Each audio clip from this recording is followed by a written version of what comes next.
بسم اللہ الرحمن الرحیم۔ حضرت عمر رضی اللہ تعالی عنہ کی زندگی کا ایک واقعہ جو آپ کے ساتھ میں شیئر کرنا چاہتا ہوں۔ جناب عمر رضی اللہ تعالی عنہ نے کبھی اپنی زندگی کے اندر کسی خواہش کا اظہار نہ کیا تھا۔ آپ کا ایک غلام یرکا تھا کہ جو آپ کو اپنے تمام غلاموں سے زیادہ محبوب تھا، آپ کا بڑا وفادار غلام تھا۔ تو ایک دن آپ نے اس کے سامنے اپنی خواہش کا اظہار کیا کہ آج جو ہے مچھلی کھانے کو دل کر رہا ہے، لیکن مسئلہ یہ ہے کہ مچھلی لینے کے لیے دریا کے اوپر یعنی 8 میل دور جانا پڑے گا، پھر 8 میل واپس آنا پڑے گا۔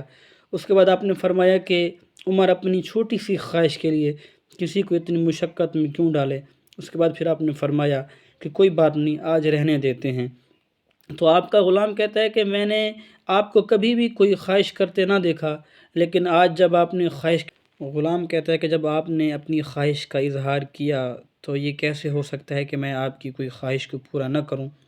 تو غلام کہتا ہے کہ جب آپ ظہر کی نماز پڑھنے کے لیے گئے تو مجھے معلوم تھا کہ وہاں آپ کے کچھ مہمان موجود ہیں اور آپ کی عصر کی نماز بھی وہیں ہوگی، تو میں نے آپ کے پیچھے نماز پڑھی۔ اس کے بعد 2 رکعت سنت نماز پڑھ کے میں وہاں سے رخصت ہوا، اور عربی نسل کا گھوڑا تھا ہمارے پاس، میں نے اس کو دوڑایا، دریا کے اوپر پہنچا، مچھلی کا ٹوکرا بھی خریدا، واپس آیا، گھوڑے کو ٹھنڈی چھاؤں کے اوپر باندھ دیا تاکہ جو ہے جناب عمر رضی اللہ تعالی عنہ کو یہ معلوم نہ ہو کہ گھوڑا جو ہے کہیں سفر کر کے آیا ہے۔ تو کہتا ہے کہ میں نے اس کے بعد پھر گھوڑے کو غسل کرایا، دھو ڈالا تاکہ گرد و غبار کا کوئی نشان بھی موجود نہ ہو۔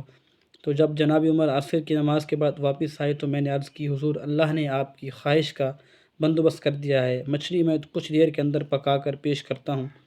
تو غلام کہتا ہے کہ جناب عمر رضی اللہ تعالی عنہ فوراً جو ہے وہ گھوڑے کے پاس گئے، اس کی پشت کے اوپر ہاتھ پھیرا، اس کے ٹانگوں کے اوپر ہاتھ پھیرا۔ جب اس کے کانوں کے قریب گئے تو آپ نے فرمایا کہ یرکا تو نے سارا گھوڑا دھو ڈالا لیکن اس کے کانوں کے اوپر تیری نظر نہ گئی۔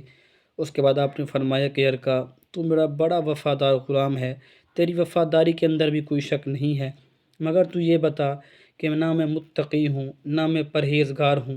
میں تو اللہ رب العالمین سے یہ دعا کیا کرتا ہوں کہ اے اللہ، عمر کی نیکیاں اور برائیاں برابر کر کے تو عمر کو معافی عطا فرما دے۔ تو یہ بتا کہ جب کل قیامت کے دن مالک کے حضور یہ گھوڑا سوال کرے گا کہ اے اللہ، عمر نے اپنی چھوٹی سی خواہش کے لیے مجھے 16 میل کا سفر طے کرایا، تو یہ بتا کہ میں مالک کے حضور اس گھوڑے کے سوالوں کا جواب میرے جیسا کمزور وجود کا مالک کیسے دے گا۔ اللہ اکبر۔ یرکا غلام کہتا ہے کہ میں اس دن اتنا رویا کہ میں اپنے باپ کے مرنے پر اتنا نہ رویا۔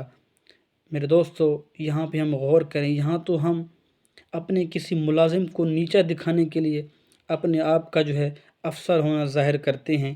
اگر ہمارے نیچے کوئی بندہ کام کرتا ہے تو ہم جو ہے اس کو ہمیشہ نیچا دکھانے کے لیے سوچ رکھتے ہیں کہ یہ میرے ماتحت ہے، لیکن قربان جائیں حضرت عمر رضی اللہ تعالی عنہ کی سوچ پر، آپ کی شان پر۔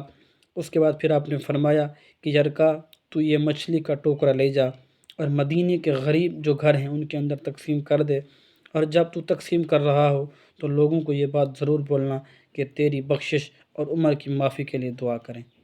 دنیائے عدالت میں تیرا نام رہے گا، عمر تیرے نام سے